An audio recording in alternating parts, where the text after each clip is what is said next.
si na hlavnú tému. A toto je veľmi dôležité, čo sa tu teraz deje. No.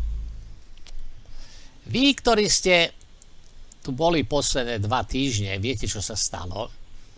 Že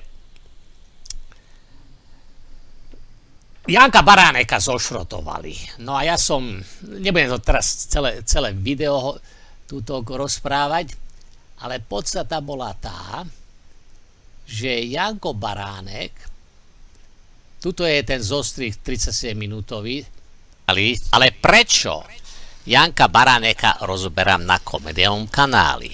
Tak nám toto najprv vysvetlím. Útok pred 2 týždňami. Dobre, nebudem to celé púšťať. Tu dole pod týmto videom hneď je link, ako bol zošrotovaný zdravý rozum Jana Baráneka. Tam je celé vysvetlené.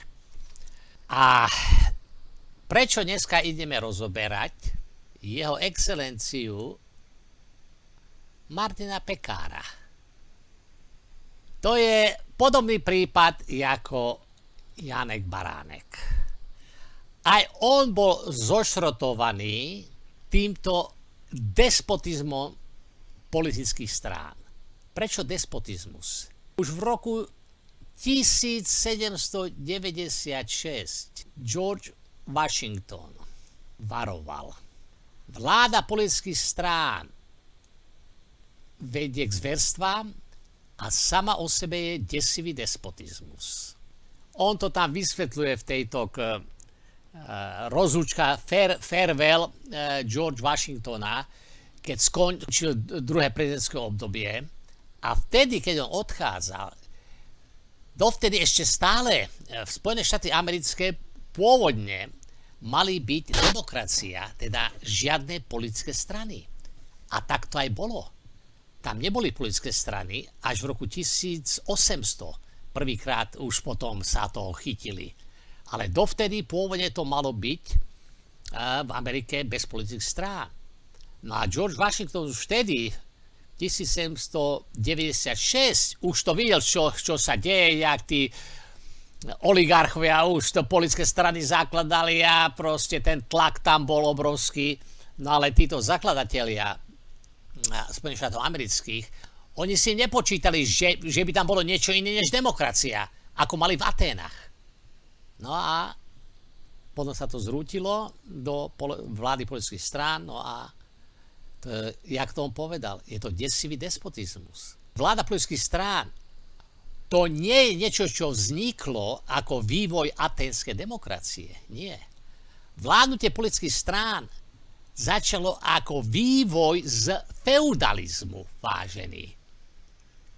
No a títo feudálovia, pravda, že ľudia chceli demokraciu a toto, tak si povedali, aby sme to mohli držať pod kontrolou, my dovolíme nie ľudia, aby si zvolili svojich zástupcov priamo, ale tieto súkromné politické organizácie, nech oni zostavujú vládu.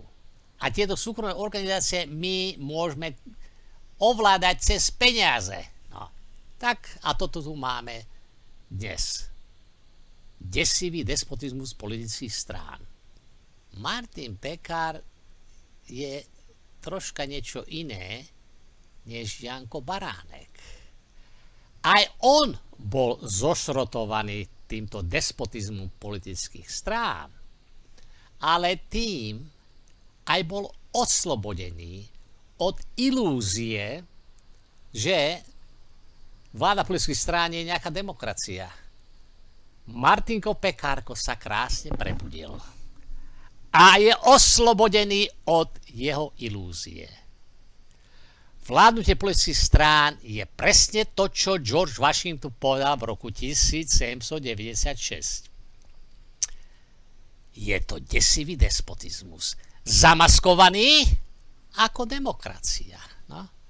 Však viete, čo mu spravili, akú totálnu svojvolu, despotická svojvola tam proste vládne. To, vo všetkých politických stranách, to nie len PSK, pozor, to je proste tak nastavené.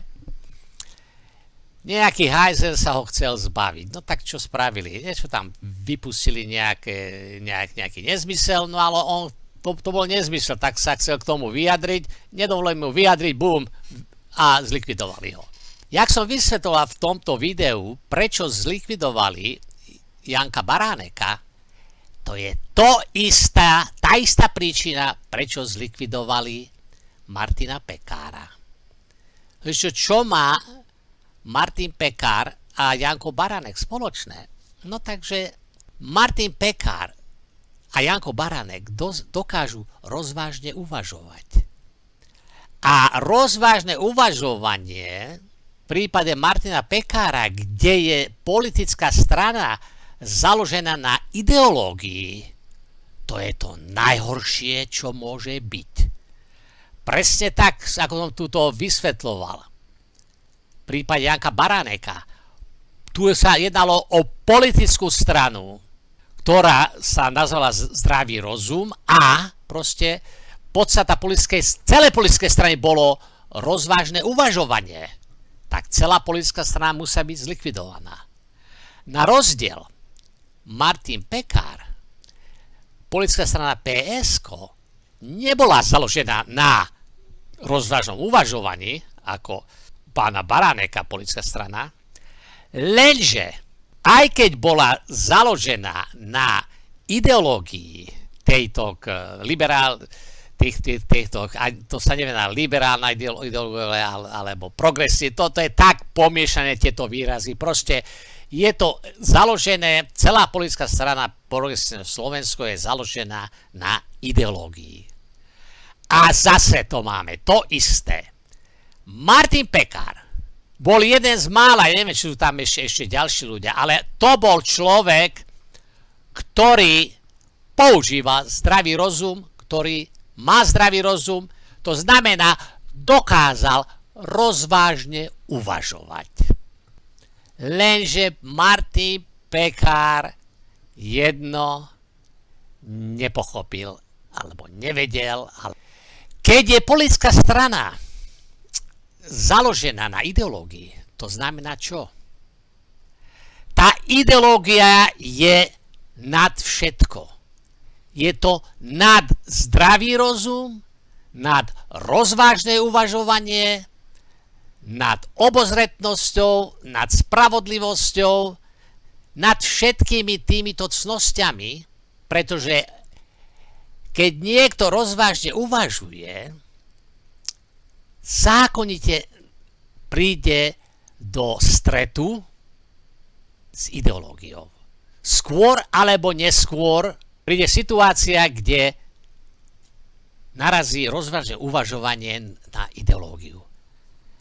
Pretože ideológia, jak v PSK alebo hoci ktorej politické strane, ktorá je založená na ideológiu, neznesie rozvážne uvažovanie, ak to nabúráva ideológiu. A pán Martin Pekár toto nevedel. Darmo on bude rozvážne uvažovať. Darmo bude mať rozumné argumenty. Nie. Akékoľvek rozvážne uvažovanie, akékoľvek rozumné argumenty sú limitované, obmedzované a totálne negované ideológiou. Martinko Pekárko, tak toto je. Pani Bihariová, súhlasíte s uznaním troch pohlaví aj oficiálne? Áno. A keby ale bol to nejaký ťuťmak ako zostatok PSK, však čo sú tam ostatní, však to sú ťuťmáci, chuďáci, tupí jak lopata, nedokážu rozvážne uvažovať. A tu príde takýto šikovný podnikateľ, on musí vedieť rozvážne uvažovať, aby sa niekde vypracoval. On vedel zarábať peniaze, ale rozvážne uvažovanie sa vôbec necení v politickej strane, ktorá je založená na ideológie. Áno. No, takže takto, pán Martin Pekár. Preto vás museli zlikvidovať. Áno. Presne ako Janko Baránek bol nebezpečný pre ostatné politické strany s jeho rozvážnym uvažovaním, ako tam hovorím v tom videu.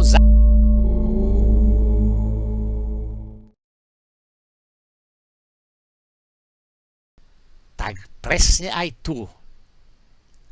On sa stal nebezpečenstvo pre všetkých týchto. Ale títo, ktorí idú po ideologickej línii, ideológia najprv, aj keď to ide proti akejkoľvek logike, proti akémukoľvek zdravému uvažovaniu, nič. To zdravé uvažovanie sa musí dať preč. Ale takýto človek, ktorý niečo dokázal v živote, nejaký podnikateľ, on je zvyknutý rozvážne uvažovať. On je zvyknutý, že aby sa pohol dopredu, aby niečo dokázal, tu musí byť podriadenie všetko rozvážnemu uvažovaniu. Či je to podnikanie, či je to politika, či sú to proste, hoci pre Martina Pekára rozvážne uvažovanie najprv, no a potom ideologické. Pani Bihariová, súhlasíte s uznaním troch pohlaví aj oficiálne? Áno. Pičoviny, no. Áno. Áno. A toto je ten problém. Keby pán Martin Pekár vidí týchto vygumovaných okolo seba a začal by sa správať ako oni, že by ideológiu dal nad rozvážne uvažovanie, nad zdravý rozum, on by tam ešte bol, ale nie. Jeho argumenty, jeho postrehy, ktoré boli založené na rozvážnom uvažovaní, ten Pekár, to je nebezpečné, No. Áno. A Martin Šimečka z jeho ideologických založených tupcov. Áno. Viete, čo myslím, no. Áno. Preto číslo 1 nepriateľ v PSK sa stal Martin Pekár a jeho rozvážne uvažovanie. No. Áno. A čo? Bum. Obvideli ho z nejaké hovadiny, nedovolili mu, aby sa k tomu vôbec vyjadril a bum, vyhodili ho von. Áno. Presne ako čo urobili s Baránekom, tam zase čo? Tam mu poslali Baránekovi pár fingovaných týchto príspevkov finančných z falošných adries, no a to potom ešte tam poslať kontrolu. Pán Baránek, tuto máte falošné adresy, máte tu nejaké čierne peniaze, bum. A odrbnú mu celú stranu a tu odrbli Martina Pekára. Takže takto tento systém založený na despotizmus politických strán likviduje každého, to ukáže rozvážne uvažovanie a zdravý rozum. Tu sú presadzované záujmy politickej strany, politických strán, no a preto nič nikdy tu dobre nebude, pokiaľ tu neskončí vládnutie politických strán. Ale teraz otázka je táto. Hoci bol zošrotovaný v PSK, otázka je, či Martin Pekár to nechá tak a sa proste nechá sa, aby bol vypálený, vyhorený ako Janko Baránek, alebo či je ochotný bojovať a či je ochotný sa podierať na zlikvidovanie tohto despotizmu z politických strán. Toto je otázka. Ja nemám na ňo kontakt. Ale z jeho peniazmi, že vraj mu vrátili 500 000 eur. Hej, toto by bolo dobré. To bolo dobré. Vy ste mi vrátili a teraz tieto peniaze idú na renesanciu demokracie. Vážený. Toto by bolo paradička. Tak nemám na jeho kontakt. Na Janka Baráneka som kontakt mal. Na neho nemám kontakt. Takže prosím vás, ak niekto má na neho kontakt, dajte mi ho. Alebo aspoň dajte kontakt na mňa pánovi Martovi Pekárovi. Tuto vám ukážem telefónne číslo zo Slovenska 0908 688 496. No. Uvidím, toto by bola ale krásna pomsta. Krásna pomsta. Nechceli ste Martina Pekára u seba? Ide tu podporiť zlikvidáciu vládnutia politických strán. Keď pán Boh dá, aj motika vystrelí. A krásne niečo. A zatiaľ ide všetko, ako má ísť. Uvidíme, čo sa stane. Prajeme veľa síl, aby to nevzdával ako Janko Baránek. Takže tak.